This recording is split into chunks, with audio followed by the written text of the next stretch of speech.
नमस्कार। राज की बात लेकर हाजिर हूं मैं राज ठाकुर आपके साथ। आज राज की बात में बात करेंगे उन तमाम खबरों की जो आपके लिए जानना बेहद जरूरी।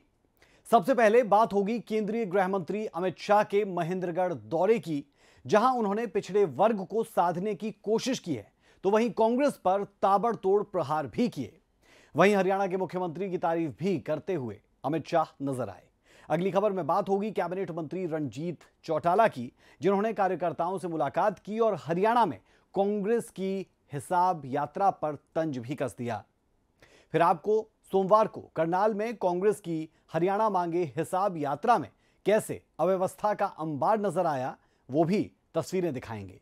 अगली खबर में आपको जानने को मिलेगा अंबाला शहर के बड़े हिस्से में बिजली आपूर्ति बाधित नहीं होगी, क्योंकि बिजली विभाग ने इसका विकल्प ढूंढ निकाला है। आखिर वो कैसे, ये भी बताएंगे। आगे बात होगी यूपीएससी ईपीएफओ परीक्षा के परिणाम की, जिसमें हरियाणा के होनहारों ने एक बार फिर कमाल किया है।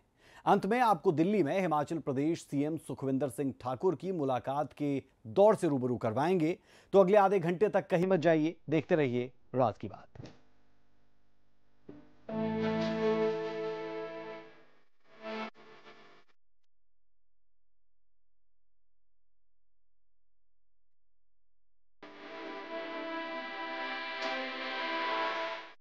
केंद्रीय गृह मंत्री अमित शाह एक बार फिर हरियाणा के दौरे पर आए।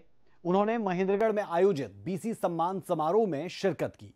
मंच से उन्होंने कांग्रेस और नेता प्रतिपक्ष भूपेंद्र सिंह हुड्डा पर जमकर प्रहार भी किया, तो वहीं मुख्यमंत्री नायब सिंह सैनी की भी जमकर तारीफ की।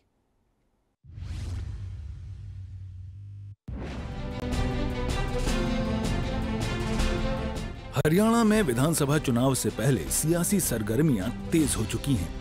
महेंद्रगढ़ में पिछड़ा वर्ग सम्मान समारोह में केंद्रीय गृह मंत्री अमित शाह ने शिरकत की।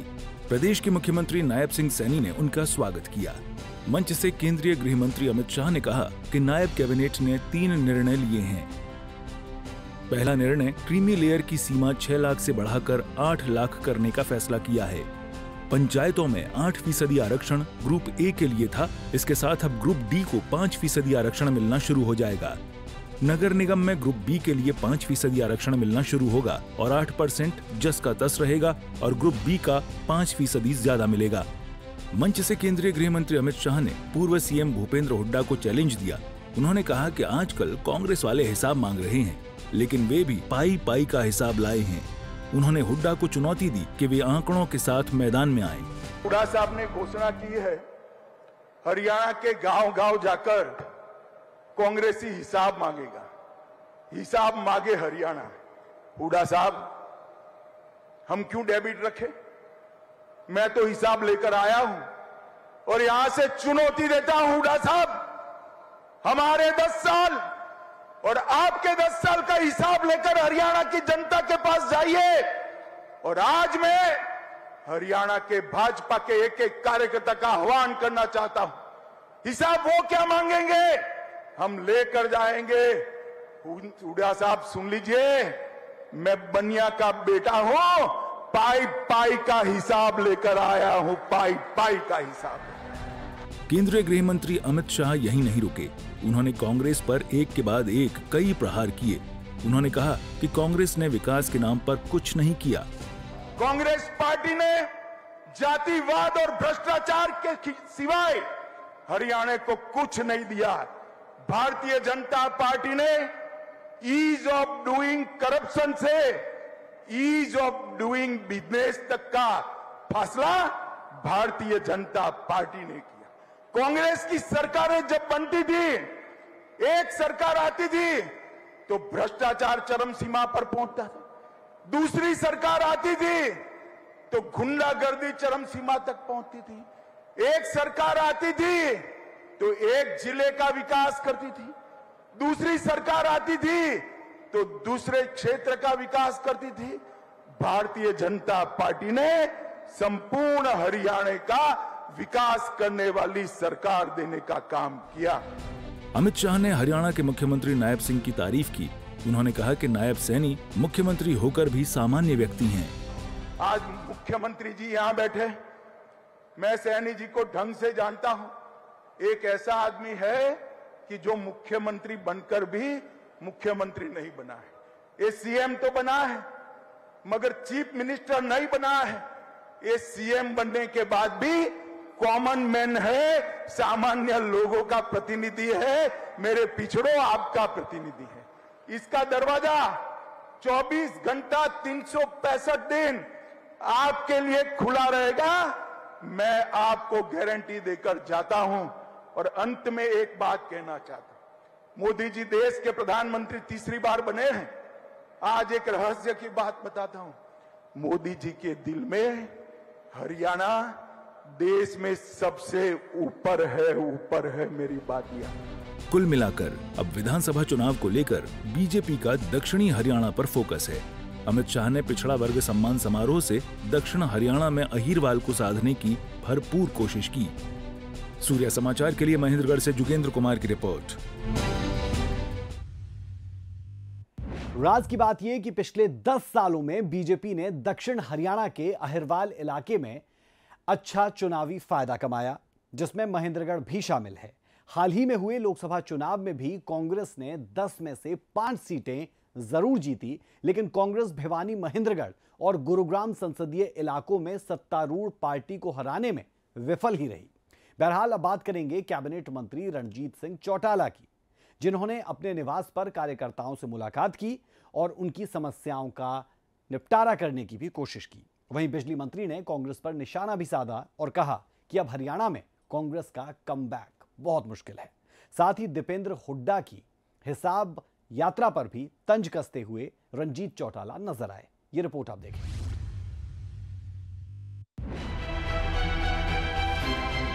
विधानसभा चुनाव नजदीक आते ही बयानों का शोर बढ़ गया है। बीजेपी हो या कांग्रेस अपनी अपनी रणनीति बनाने में लग गए हैं। ऐसे में प्रदेश के बिजली मंत्री रणजीत चौटाला ने कांग्रेस पर जमकर निशाना साधा और दीपेंद्र हुड्डा की यात्रा पर तंज कसते हुए कहा कि जब राहुल गांधी की यात्रा से कोई फर्क नहीं पड़ा तो दीपेंद्र हुड्डा की यात्रा से क्या फर्क पड़ेगा। हरियाणा में कांग्रेस अपना वजूद खत्म कर चुकी है। कांग्रेस की प्रदेश में वापसी की राह बहुत मुश्किल है। मैं समझता हूँ राहुल गांधी ने यात्रा करी थी, उसमें भी कई सवाल पूछे थे। वो बड़े लीडर, उनके सवालों को भी लोगों ने नहीं सुना। उत्तर देख जाना 90 सीट आई है और बीजेपी की 240 सीट आई है।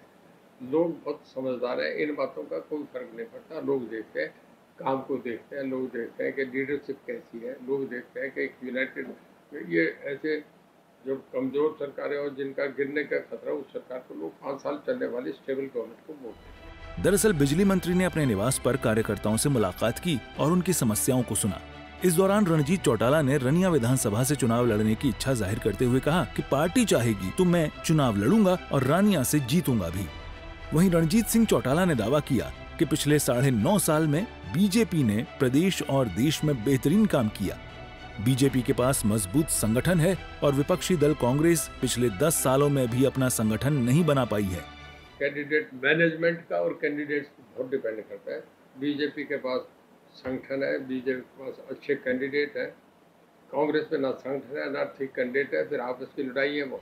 बहरहाल जैसे जैसे प्रदेश चुनावी समर में जाता जाएगा, आरोप प्रत्यारोप, दावे और वादे बढ़ते जाएंगे।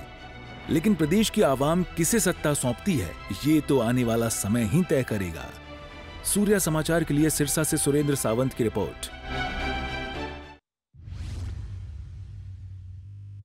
राज की बात यह कि दीपेंद्र हुड्डा 21 जुलाई तक इस यात्रा की अगुवाई करेंगे। दीपेंद्र हुड्डा हर दिन 2 विधानसभा में पदयात्रा करेंगे। हालांकि इस अभियान का जनता पर क्या असर होगा, ये राज की बात। बढ़ते हैं आगे। करनाल में हरियाणा मांगे हिसाब यात्रा में मंच पर ज्यादा भीड़ होने के कारण कांग्रेस नेता मंच से गिरते हुए भी नजर आए। कैसे अव्यवस्थाओं का अंबार नजर आया, इस रिपोर्ट में देखें।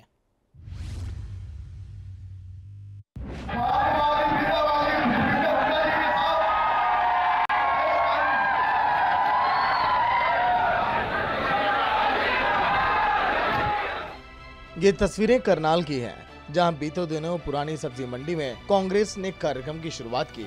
नाम दिया हरियाणा मांगे हिसाब, जिसकी अगुवाई कांग्रेस के रोहतक से सांसद दीपेंद्र हुड्डा ने की। लेकिन कार्यक्रम में अव्यवस्था भरपूर देखने को मिली है। दरअसल कार्यक्रम में मंच की व्यवस्था बेहद खराब थी। मंच पर जरूरत से ज्यादा लोग बैठ गए थे, लेकिन जब मंच पर दीपेंद्र हुड्डा, उदय भान और रघुवीर कादियान पहुंचे तो व्यवस्था और भी ज्यादा बिगड़ गई। हालात ऐसे हो गए कि मंच पर खड़े होने की भी जगह नहीं बची। मंच की पहली पंक्ति में दीपेंद्र हुड्डा के साथ कांग्रेस के अन्य बड़े नेता रहे, लेकिन ठीक दीपेंद्र हुड्डा के पीछे मंच पर जरूरत से बहुत ज्यादा भीड़ बढ़ गई और व्यवस्था खराब हो गई और कांग्रेस सेवा दल के नेता जोगिंदर चौहान मंच से नीचे गिर गए।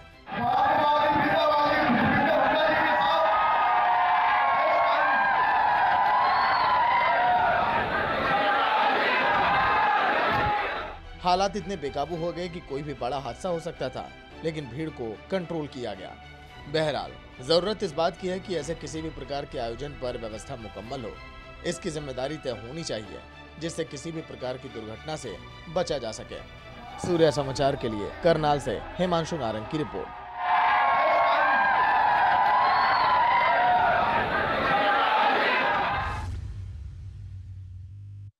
राज की बात यह कि मंच पर जरूरत से ज्यादा लोग बैठे थे।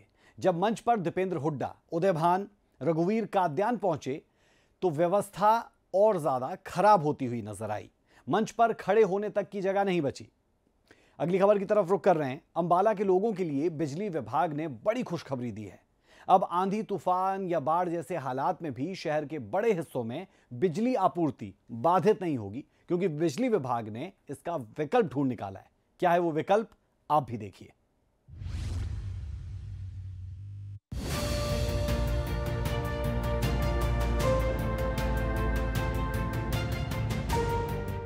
अंबाला शहर के लोगों को अब बिजली कट से निजात मिलेगी।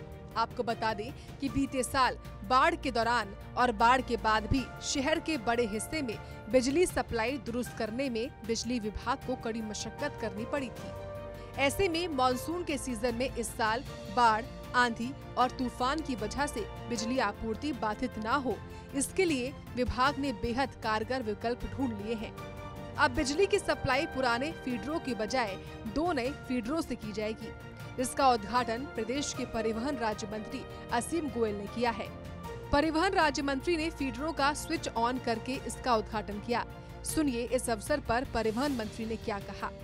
एक योजना बनाई गई और मैं आज हमारे जो बिजली बोर्ड के हमारे अधिकारी हैं, कर्मचारी हैं, इनको बहुत बहुत बधाई दूंगा, जिन्होंने बड़े त्वरित तरीके से इस पे कार्रवाई करते हुए जो 2 नए फीडर हैं, एक शिवाली कॉलोनी का जिसके अंदर आपका इंद्रपुरी रेलवे रोड, कलाल माजरी, नदी मोहल्ला, रविदास जी बस्ती, गुरुदास बस्ती, घेद रोड और कोतवाली सराय और ये राधा कृष्ण कॉलोनी, ये इसमें कवर होंगे। और दूसरा जो फीडर एक नाहन हाउस के नाते, जिसके अंदर से आपके हरी पैलेस रोड है, नाहन हाउस है, कैथ माजरी है, त्रिवेणी रोड है, दो खंबा चौक है और ओल्ड सब्जी मंडी है, सर्कुलर रोड है, पालिका विहार है और रामनगर है। ऐसे एरिया लाभान्वित होंगे और लगभग इसमें 1.5 करोड़ की जो है खर्चा आया है। लेकिन इससे क्या है, शहर के अंदर जो 4 एरियाज मैंने आपको बताए हैं। आपको बता दें कि इस समस्या के समाधान के बाद जिले के बहुत बड़े इलाकों में रहने वाले लोगों को लाभ होगा। परिवहन मंत्री ने कहा कि इस काम में लगभग 1.5 करोड़ का खर्च आया है। हमारे विधानसभा में 5 सब स्टेशन भी सरकार ने मंजूर किए हैं। परिवहन मंत्री ने ये भी कहा कि पीएम सूर्य घर योजना के तहत प्रदेश में 1 लाख घरों को सोलर कनेक्शन दिए जाएंगे, जिससे आम जनता को बेहद लाभ होगा। मुझे लग रहा है कि पहला हमारा विधानसभा का एक कॉन्स्टिट्यूएंसी भी है जिसमें 5 नए सब स्टेशन अभी मंजूर हुए हैं। 66 kVA का है, 4 33 kVA के हैं और इसको भी फ्लड को देखते हुए बड़ा त्वरित तरीके से मंजूर कराया गया। 66 kVA हमारा सुल्लर के आसपास के उसमें और 33 का उदयपुर रसूलपुर के पास, अद्दो माजरा के पास और एक जो हमारी घास मंडी एरिया है पुराना जो शहर का कोर एरिया और एक मंडौर के पास, बहुत बड़ा कोर एरिया इससे लाभान्वित होने वाला है। शहर का पुराना एरिया सारा जो कहीं ना कहीं मुसीबत में आता था वो इस फीडर के चलने से बिल्कुल ठीक रहेगा। और दूसरा जो आपने पूछा सोलर वाला, एक पीएम सूर्य घर योजना के नाते 1 लाख घरों को पूरे हरियाणा राज्य में जो है एक प्रावधान है कि उनको हम जो है ये सोलर के कनेक्शन लगा के देंगे। और निश्चित रूप से एक बहुत बड़ा फायदा, क्योंकि अभी तो ये पायलट प्रोजेक्ट के नाते ट्रायल बेस के ऊपर है और मुझे लग रहा है कि ऐसी योजना है जिससे आपका बिजली का बिल तो शून्य होगा ही होगा, आपको कमाई भी आएगी। ये अपने आप में एक ऐसी अनूठी योजना है। बिजली का बिल शून्य होने के बाद आपको पैसा आए, तो कहाँ आज बिजली के ऊपर खर्च होता है, तो निश्चित रूप से धीरे धीरे रिन्यूएबल एनर्जी की ओर जो है इंडिया पूरा शिफ्ट होगा। इस दौरान पूर्व की सरकारों पर परिवहन मंत्री ने हमला बोलते हुए कहा कि पहले की सरकारों ने कभी व्यवस्थाओं को सुधारने का काम नहीं किया। चाहे कांग्रेस रही हो या इनेलो, दोनों ने आरोप प्रत्यारोप की राजनीति की और व्यवस्थाओं को बिगाड़ा। लेकिन बीजेपी ने प्रदेश में व्यवस्थाओं को सुधारा है और प्रदेश के कोने कोने में विकास किया है। तो दुष्यंत जी की खुशफहमी है और रही सही खुशफहमी अब विधानसभा के चुनावों में निकल जाएगी। दुष्यंत जी मेरे मित्र हैं, अच्छे साथी रहे हैं। मैं उनको सलाह देना चाहता हूँ कि हमारे यहाँ एक सिस्टम है। हमारे यहाँ पार्टी एक छोटे से कार्यकर्ता को कहाँ से कहाँ उसकी मेहनत के बूते के आधार पे बिठा देती है और उसकी काबिलियत के आधार के ऊपर। आदरणीय Nayab Singh Saini ji as a chief minister उसका सबसे ज्वलंत उदाहरण है और मनोहर लाल जी भी उसका सबसे ज्वलंत उदाहरण थे। मनोहर लाल जी को भी कोई मैं कहूँगा विरासत के अंदर राजनीति नहीं मिली, तो दुष्यंत जी को राजनीति इसलिए आसान लगती है, उनको विरासत में राजनीति मिली। जब संघर्ष से आदमी यहाँ तक आया होता है तो उसको राजनीति की कीमत। बहरहाल अंबाला वासियों के लिए बिजली की आपूर्ति लगातार मिलना किसी बड़ी सौगात से कम नहीं है, क्योंकि जिले के तमाम ऐसे इलाके हैं जहां बिजली की समस्याएं बनी रहती थी। सूर्य समाचार के लिए अंबाला से नरेश सैनी की रिपोर्ट।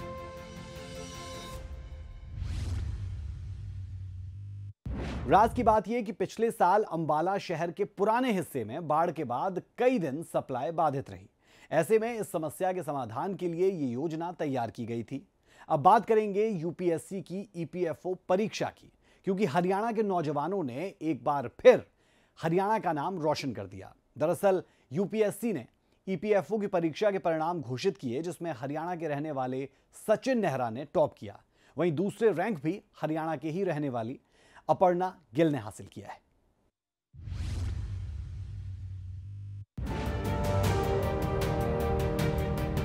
संघ लोक सेवा आयोग ने ईपीएफओ में सहायक भविष्य निधि आयुक्त के पद के लिए आयोजित परीक्षा का परिणाम घोषित कर दिया है। इसमें हरियाणा के होनहारों ने हरियाणा का नाम रोशन किया है। गुरुग्राम के सचिव नेहरा ने परीक्षा में ऑल इंडिया रैंक 1 हासिल की, तो वहीं पूनम नादल ने 34वीं रैंक हासिल की है। बता दें, सचिव नेहरा हरियाणा के हिसार के नारनौद गांव के रहने वाले हैं। वो दिल्ली में इनकम टैक्स इंस्पेक्टर के पद पर तैनात हैं। तो वहीं पूनम नादल हरियाणा के झज्जर जिले की रहने वाली हैं। फिलहाल वो मिनिस्ट्री ऑफ डिफेंस में कार्यरत हैं। पूनम नादल ने अपने पति और एक बेटे के साथ इस परीक्षा की तैयारी की। वहीं इस तैयारी में ईपीएफओ के टॉपर सचिव नेहरा और पूनम नादल ने एक साथ 12 से 15 घंटे तक पढ़ाई की और इस पढ़ाई का नतीजा ये रहा कि न केवल सचिव नेहरा ने ईपीएफओ की परीक्षा में टॉप किया, बल्कि पूनम नादल ने 34वीं रैंक हासिल की। और इससे पहले मैं असिस्टेंट कमांडेंट में आईटीबीपी में सिलेक्टेड हुआ था 2015 में। उसके बाद 2016 से मैं इनकम टैक्स में 8 साल से एज ए इंस्पेक्टर काम कर रहा हूँ। मैंने हरियाणा एचसीएस में इंटरव्यू स्टेज तक गया था, फाइनल लिस्ट में सिलेक्शन नहीं हुआ, बट उसके अलावा उत्तराखंड पीसीएस का मेरा रिजल्ट अवेटेड है, इंटरव्यू में दे चुका हूँ।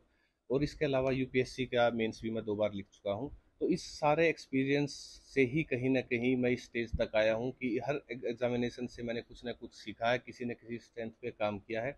कहीं से मैथमेटिकल रीजनिंग स्किल्स सीखी है, आईएएस से जीएस पे काम किया, इनकम टैक्स से मुझे अकाउंटिंग में हेल्प मिली, मैंने आईआईटी की प्रिपरेशन की है जिसकी वजह से मैथ्स अच्छा था। तो इन सब वजह से आज इस सारी स्ट्रेंथ्स मिला के इस एग्जाम के लिए मैं I think I was the perfect candidate और तभी मेरे को 1 रैंक मिली। मुश्किलें तो बहुत आई, मतलब मेरा 5 साल का बच्चा है, उसके साथ तैयारी करना, जॉब भी मैं कर रही हूँ, मैं मिनिस्ट्री ऑफ डिफेंस में असिस्टेंट सेक्शन ऑफिसर हूँ, तो बहुत मुश्किल था। इसके साथ बीच में कुछ एग्जाम में फेलियर भी मिला, एचसीएस मेंस भी दिया, नहीं हुआ। लेकिन कई बार कहते हैं फेलियर ज़्यादा सिखा जाता है, तो उन सब से सीख के इस वाले एग्ज़ाम की तैयारी की। और उसमें सबसे ज़्यादा क्रेडिट मेरे हस्बैंड का है, जिन्होंने मुझे बहुत सपोर्ट किया। मेरे पेरेंट्स, उन्होंने मेरे को शुरू से ही पढ़ाई की लाइन में डाल दिया था। भिवानी की रहने वाली अपर्णा गिल ने ईपीएफओ की परीक्षा में 2री रैंक हासिल की है, जिसके बाद अपर्णा गिल और उनके परिजनों को बधाई देने वालों का तांता लगा हुआ है। तैयारी मैंने सिविल सर्विसेज की शुरू की थी, तब से लेके अब तक वही जर्नी चल रही थी, उसमें काफ़ी अप डाउन देके। तो मैंने 2021 में सिविल सर्विसेज का इंटरव्यू भी दिया था, कुछ मार्क्स से मैं फाइनल लिस्ट से रह गई थी। उसके अलावा मैंने एचसीएस के 2 मेंस दिए हैं, 4 प्री दिए हैं। सीएपीएफ में मैंने 2 बार रिटन क्लियर किया है, उसमें फ़िज़िकल में मैं क्लियर नहीं कर पाई थी। फाइनली ये EPFO का मैंने एग्ज़ाम दिया था, EPFC जो UPSC ही कंडक्ट करवाता है। ये मेरे प्लान में नहीं था, पर वही है, जो होना होता है वो होता है। तो ये हुआ, और मेरे माँ बाप के आशीर्वाद की वजह से और सब लोग जो यहाँ खड़े हैं उनकी इच्छाओं की वजह से मुझे ऑल इंडिया रैंक 2nd मिली। तो काफ़ी खुशी है। हाँ, कुछ गम भी हैं कि जिन लोगों को साथ में होना चाहिए था, आज मैंने इस पूरी जर्नी में, आज वो नहीं हैं देखने के लिए, पर वो कहीं से देख रहे होंगे और वो खुश होंगे। बता दें, EPFO की परीक्षा में पूरे देश भर से 9 लाख से ज्यादा परीक्षार्थियों ने परीक्षा दी थी और इस पूरी परीक्षा में केवल 150 के आसपास ही परीक्षार्थी पास हो पाए हैं, जिनमें से हरियाणा के होनहारों ने एक बार फिर कमाल कर दिखाया है। सूर्य समाचार के लिए गुरुग्राम से नीरज अंबावता और भिवानी से इंद्रवेश दुहन की रिपोर्ट। राज की बात यह कि सहायक भविष्य निधि आयोग के पद के लिए परीक्षा 2 जुलाई 2023 को ली गई थी। वहीं 3 से 14 जुलाई 2024 तक इंटरव्यू लिए गए, जिसका अब रिजल्ट घोषित हो चुका है। और चलिए राज की बात में अंत में बात कर लेते हैं हिमाचल के मुख्यमंत्री सुखविंदर सिंह ठाकुर की, जो दिल्ली में हिमाचल के हाइड्रो प्रोजेक्ट के लिए प्रधानमंत्री नरेंद्र मोदी और केंद्रीय ऊर्जा मंत्री मनोहर लाल से मिले। इस दौरान उन्होंने प्रदेश हित में दोनों दिग्गजों के सामने क्या मांग रखी, वो भी देखिए।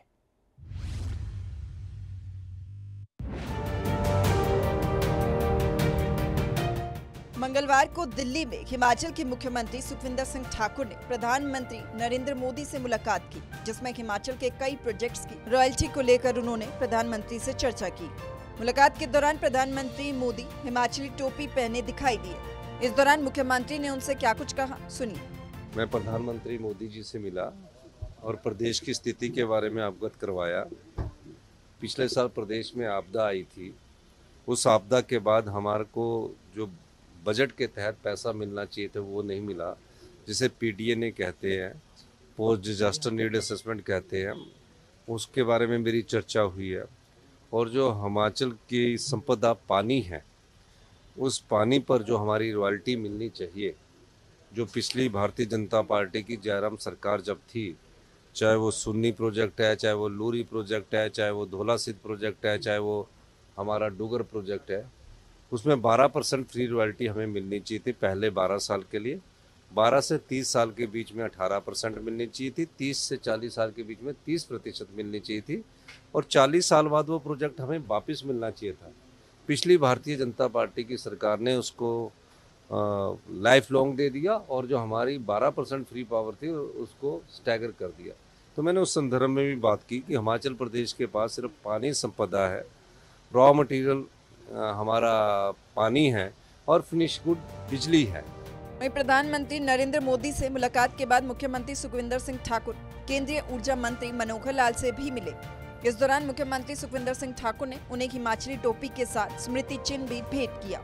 सुखविंदर ठाकुर ने मनोहर लाल को पारंपरिक टोपी पहनाई। उनसे मुलाकात की मुख्य वजह हिमाचल के कई हाइड्रो प्रोजेक्ट के समझौतों पर बात करना और उनकी पॉलिसी में बदलाव करने को लेकर चर्चा करनी थी। ऊर्जा मंत्री जी से हमारी 4 मामलों में बात हुई है। एक तो शानन पावर प्रोजेक्ट जो है, जिसकी लीज 100 साल पहले खत्म हो गई, 100 साल तक वो पंजाब के पास रहा। हमने कहा कि उस प्रोजेक्ट को लीज खत्म हो गई है, वो हमारी जगह पर है, तो उसको आप उस पर कोई फैसला कीजिए।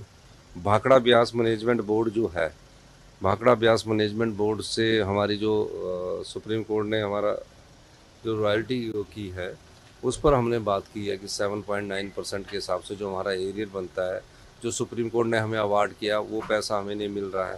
तो कई ऐसे इश्यूज़ है। और फ्री रॉयल्टी की बात की है, भाखड़ा ब्यास मैनेजमेंट से हम फ्री रॉयल्टी की बात कर रहे हैं। सब चीज़ों को हमने उठाया और उन्होंने गंभीरतापूर्वक इस पर बात करने की बात की और मुझे लगता है कि आने वाले समय में ये उपलब्ध कराएगी। अब देखना होगा कि मुख्यमंत्री सुखविंदर सिंह ठाकुर के उठाए हुए मुद्दों पर उनकी मांग अनुसार केंद्र क्या फैसला लेता है।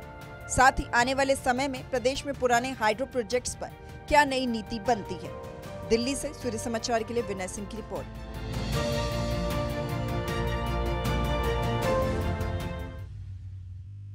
तो राज की बात में हमने कोशिश की कि आपको हर पहलू से अवगत करवाएं, क्या कुछ देश दुनिया में चल रहा है वो भी दिखाएं। राज की बात में अभी के लिए इतना ही। खबरों का सिलसिला सूर्य समाचार पर बदस्तूर जारी है। बने रहे हमारे साथ। नमस्कार।